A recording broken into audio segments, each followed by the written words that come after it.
Bismillahirrahmanirrahim. Assalamualaikum warahmatullahi wabarakatuh. Selamat datang di channel video saya. Masih bersama dengan saya Mas Purwo. Nah, pada kesempatan kali ini ya, kita akan membahas tentang pentingnya pembukuan di usaha kredit. Mungkin di video-video yang kemarin saya sudah menjelaskan sedikit tentang pentingnya pembukuan di usaha kredit. Nah, kali ini saya akan membahas tentang spesifik ya, teman-teman, tentang buku pegangan nasabah dan buku pegangan kita. Nah, perlunya di usaha kredit ini pembukuan itu yang pertama adalah sebagai alat bukti yang sah ya, sebagai dokumentasi kalau suatu saat terjadi kekeliruan atau suatu saat terjadi masalah antara pihak penjual dan pembeli, atau kita sebagai kreditur dan nasabah sebagai debitur ya teman-teman.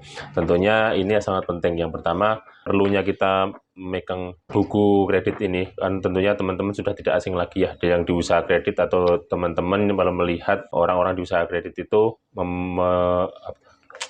mempunyai buku yang selalu dibawa kemana-mana. Nah, itu isinya apa sih yang harus kita bahas ya. Nanti kita akan bahas tentang isinya ya, teman-teman.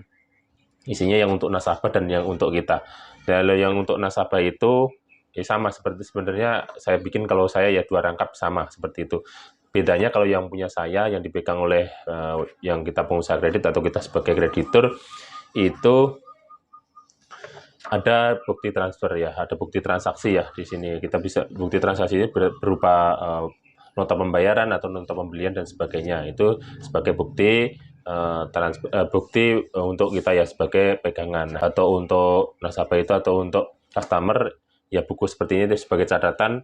Nanti kalau kita misalkan berkunjung atau kita menagih ke customer atau ke nasabah tersebut, nah kita nanti bisa tanda tangan di situ sebagai apa? Sebagai bukti bahwa kita telah menerima, dan mereka sebagai customer atau nasabah sebagai bukti bahwa mereka telah membayar kepada kita. Nah, apa saja sih yang ada di buku ini? Yang pertama harus kita bikin adalah, kalau misalnya teman-teman tentunya mempunyai standar sendiri ya. Kalau teman-teman yang baru mau merintis usaha atau memperbaiki ya, silahkan bisa disimak ya teman-teman. Yang pertama adalah nama itu sudah wajib. Kemudian tanggal ya, tanggal di mana kita transaksi terjadi. Nanti tanggal ini sebagai acuan apabila nasabah tersebut melakukan pembayaran di bulan berikutnya atau misalkan minggu berikutnya, atau ya terserah, kalau misalkan bulanan ya sebagai acuan untuk pembayaran di bulan berikutnya. Kemudian alamatnya, alamat ini usahakan alamat domisili ya. Kalau alamat KTP kan biasanya kalau tidak sesuai domisili ya, alamat domisili yang diutamakan. Kenapa? Karena alamat ini sangat penting. Kalau mereka menunggak pembayaran ya, nanti kita mencarinya ke alamat. Dan kemudian yang tidak kalah pentingnya adalah nomor telepon. Kenapa nomor telepon? Ya sekarang kan sudah zamannya digital.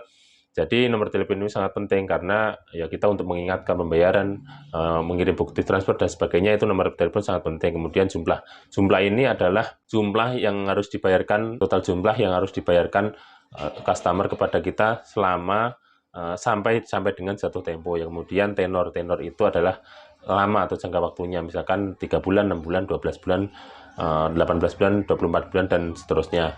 Kemudian DP itu yang telah kita terima ya teman-teman.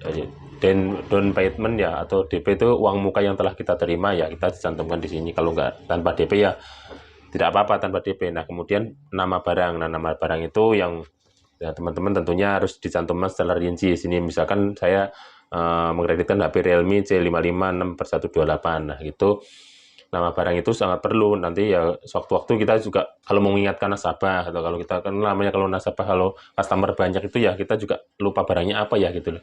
Di sini juga nanti ada. Nah, rangkap pertama itu kita simpan. Nah, kita staples di sini sebagai bukti bahwa kita mengkreditkan barang ke customer. Nah, yang rangkap kedua ini untuk customer. Nah, untuk customer ini gunanya juga untuk pegangan mereka ya, kalau mereka misalkan membayarkan. Kalau biasa saya edukasi customer untuk mencatat sama seperti saya ya, untuk menanti cross check. Misalkan ibu misalkan membayar tanggal berapa, tanggal 28 ya, misalkan mereka juga. Nah, di sini ada kolom-kolomnya ya teman-teman. Kolom pertama itu nomor itu adalah sebagai acuan tenor saya. Misalkan saya kasih nomor sampai 6 ya, nanti tenornya sampai 6 bulan gitu loh. Kemudian bulan. Nah, bulan ini bulan yang mereka harus bayarkan. Misalkan per tanggal 1 Agustus per akhir bulan ya, misalnya per tanggal 30 ya. Bulan ini 30 Agustus misalkan bulan pertama. Misalkan dia bayar ngambil bulan Juli kan jatuh tempo 1 bulan kemudian kan bulan Agustus, September, Oktober, November, Desember, Januari. Nah, itu 6 bulan kemudian jatuh temponya, maksudnya mereka itu harus lunas pada Januari, 30 Januari 2024, misalkan dia ngambil dari bulan Juli 2023. Nah, kemudian yang sebelahnya adalah jumlah yang harus dibayarkan per bulannya. Nah, mereka customer ini memilih angsuran 435 per bulan. Nah, nanti sebelah sini adalah keterangan. Nah, keterangan ini mereka biasanya saya kasih edukasi, saya kasih tahu mereka tuh membayarnya sini ditulis bulan tanggal berapa, misalkan tanggal 30 ya sama aja tanggal 30 bulan Agustus 2023. Nah, nanti paraf. Nah, di sini kalau misalkan saya biasa berkunjung atau saya ngambil uangnya ke mereka ya, saya paraf di sini sebagai tanda saya bahwa telah mengambil angsuran dan nasabah juga telah menyetorkan seperti itu. Inilah adalah gunanya pegangan nasabah dan buku kita ya. Gunanya ini sewaktu-waktu terjadi konflik atau suatu waktu terjadi perselisihan antara kita dan nasabah bisa diselesaikan dengan bukti yang ini. Kalau misalkan nasabah biasanya transfer lewat ATM ya, mereka melampirkan bukti transfer di stempel di sini biasanya. Jadi match ya antara bukti transfer yang mereka kirimkan ke kita dan lampiran di sini, biasanya seperti itu. Itulah gunanya kerapian juga untuk kita ya teman-teman, untuk memanajemen kita, gunanya supaya di kemudian hari itu juga rapi pembukuannya. Kalau kita misalkan ada peninjauan atau kita mengajukan kredit penambahan modal dan sebagainya, kita pembukuannya rapi juga. Itu juga mempengaruhi kita supaya kita juga disetujui pengajuannya. Kalau kita pembukuannya rapi, administrasinya rapi ya, kedepannya juga akan mudah, karena di usaha kredit ini paling penting adalah administrasinya juga, pencatatan kita ya. Kalau kita pencatatannya rapi, kedepannya penagihannya juga gampang. Kita misalkan mengetahui nasabah ini sudah bayar berapa kali, kita tinggal buka pencatatannya. Nah, ini tinggal kita lihat sisanya berapa gitu loh teman-teman. Itulah sedikit tentang gambaran ya teman-teman. Perlunya kita mempunyai buku yang harus dipegang antar nasabah dan kita ya. Biasanya kalau ya orang beda-beda ya teman-teman. Biasanya kan ada kalau di kredit keliling itu mereka mencetaknya ya teman-teman. Ini juga bisa dicetak ya. Kalau saya kan karena saya juga malas mencetak ya, saya per orang ini saya print aja. Jadi nggak ribet ya, saya masih terhandle ya, saya print aja. Kalau lebih simpelnya sebenarnya dicetak, di sini dimanualin aja. Di nama dan sebagainya itu manual aja karena lebih simpel ya teman-teman.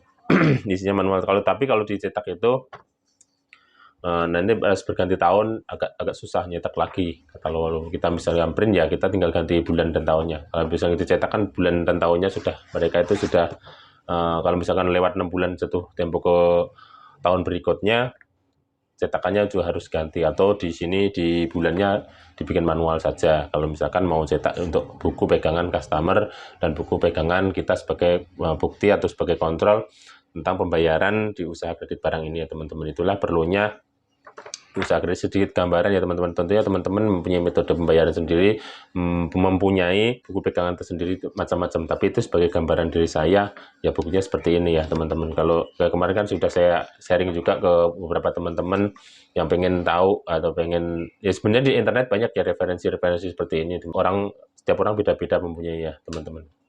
Tapi kemarin juga saya sharing pada teman-teman yang pengen tahu atau pengen sebagai referensi juga ya, nggak apa-apa ya teman-teman, jika sekedar berbagi ilmu tentang pembukuan di usaha kredit barang ini ya teman-teman. Mudah-mudahan ini sedikit gambaran tentang buku pegangan nasabah dan buku pegangan kita untuk mengusaha kredit barang.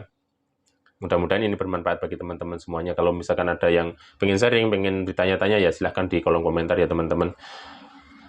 Kurang lebihnya saya mohon maaf ya, silahkan like dan subscribe serta aktifkan tombol loncengnya untuk update video-video terbaru dari saya. Kurang lebihnya saya mohon maaf. Saya akhiri, billahi taufiq wal hidayah. Wassalamualaikum warahmatullahi wabarakatuh.